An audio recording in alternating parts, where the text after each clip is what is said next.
这是梦中城，惊悚午夜场，第12章试探。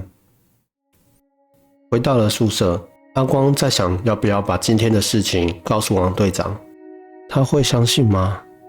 哎，怎么办啊？那个红衣女鬼会不会来找我？不行，现在必须让更多人知道，毕竟人多力量大，人多我也不会那么害怕。于是他跑出了房间，来到罗子的房间。他把事情简单的和罗子说了一遍，看着罗子，罗子拖着下巴静静的思考着。想了一会后，罗子抬头问道：为什么你们都能看见那传说的红衣女鬼？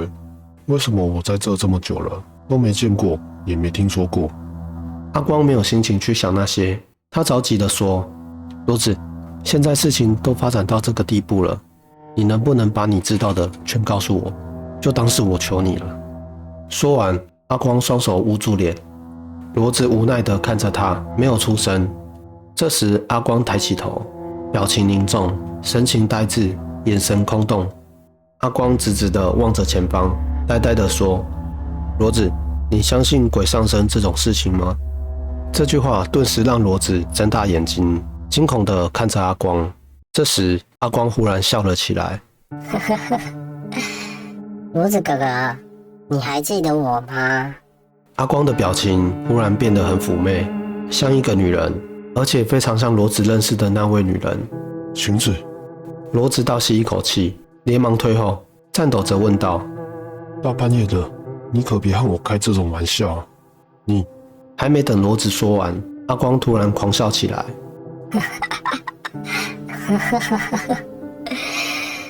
你应该还认识我吧？对，没错，我就是……阿光眯着眼睛看着罗子，罗子浑身发抖，赶紧跳到了床上，颤抖着说：你别过来，我又没伤害你，你干嘛来找我？我只是……阿光慢慢的走了过去，轻轻的坐在床边，用审视的眼神死死的盯着罗子，又温柔的说道：你只是什么啊？罗子明显感觉到阿光的话里带着怨恨和仇恨。我只是奉命行事而已，你别来找我好吗？求你了。罗子说完，马上把被子盖住头，不停的哆嗦着。阿光慢慢的站起身，慢慢的走了出去。阿光回到自己的房间，长舒了一口气。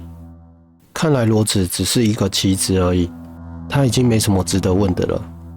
阿光已经猜出晴子失踪的大概原因了，虽然他不喜欢刚才的表演，但是确实有点效果。咦，既然我可以想到这个方法，那小樱会不会也是？不对，小樱如果是装的，那她的力气为什么会变大呢？阿光还是想不通这点，索性就别想了吧。现在还是不知道那个红衣女鬼是何方神圣，她会不会是晴子呢？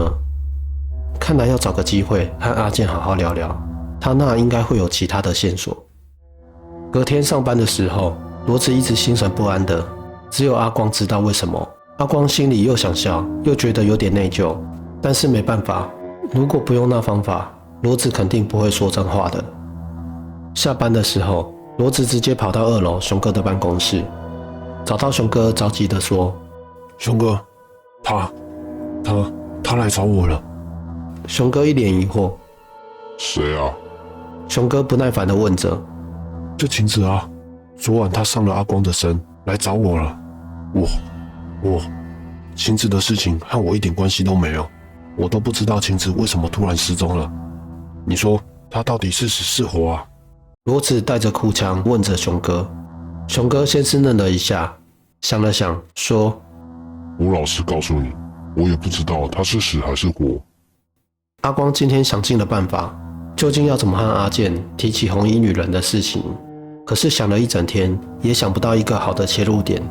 他想到，或许今晚可以请阿健吃饭，喝点小酒，诉诉苦，也许能让阿健说出一些事情。这是个好方法，就这么定了。于是下班的时候，阿光主动找了阿健，晚上一起吃个饭怎么样？阿光试探着问阿健，没想到阿健也很爽快地答应了。好，你等我一下，我去一下2楼的厕所，然后就和你去吃饭。阿光心想，今天也去2楼，难道他每天都去吗？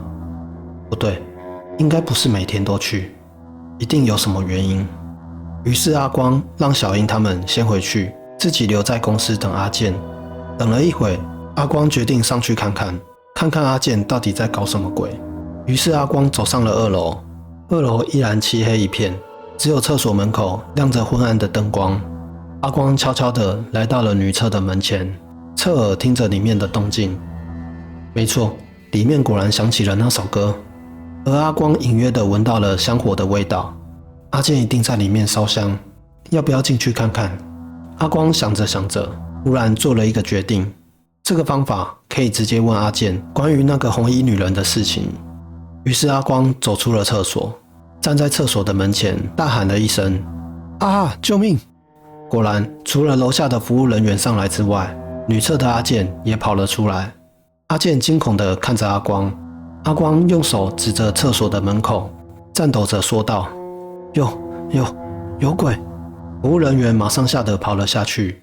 阿健跑了过来，把阿光扶了起来，疑惑地问道：“哪里？在哪里？”刚才我看见一个穿红色短旗袍的女人，就站在厕所门口。阿光颤抖着说道：“没事，别怕，有我在，他不会伤害你的。”阿健用很坚定的语气看着阿光，他扶着阿光走出了公司。他们来到了一家烧烤店，才刚坐下，阿健就深深地叹了一口气。唉，难道他真的回来了？阿光马上着急地问道：“谁？你说谁回来了？那位红衣女鬼，她是谁？为什么总站在2楼的厕所门口？”阿健没有马上回答他这个问题，而是先喝了3杯酒。阿健把酒杯放下，看着阿光，眼神充满了悲伤，然后长舒了一口气，说道：“这个所谓的红衣女鬼，说来话长啊。她本来是